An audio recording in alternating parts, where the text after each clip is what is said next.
সঙ্গীত শিল্পী জেফার রহমান ও অনুষ্ঠান সঞ্চালক রাফসান সাবারের প্রেম এতকাল ছিল গুঞ্জন। রসিকতা করে অনুরাগীরা তাদের বিয়ে করতে বলছিলেন অনেকদিন ধরে। সেই ঘটনাটি এবার ঘটতে যাচ্ছে। জানা গেছে ঘর বাঁধতে যাচ্ছেন দুজন।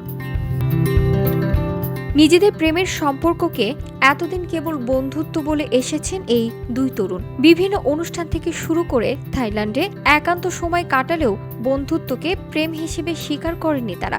জানা গেছে আজ বুধবার বিয়ে করছেন দুজন। দুপক্ষের ঘনিষ্ঠ একটি সূত্র বিষয়টি নিশ্চিত করেছেন।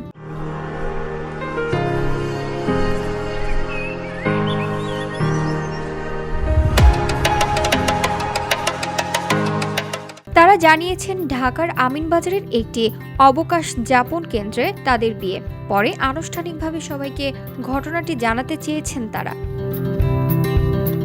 2023 সালের শেষে চিকিৎসক সানিয়া এশার সঙ্গে 3 বছরের দাম্পত্য জীবনের ইতি টেনেছিলেন রাফসান। ফেসবুক পোস্টে দেওয়ার পর এশা জানিয়েছিলেন তিনি বিচ্ছেদ চাননি। অনেকে মনে করেন জেফারের সঙ্গে সম্পর্কে জড়িয়ে যাওয়ার কারণেই বিচ্ছেদের পথ বেছে নিয়েছেন রাফসান।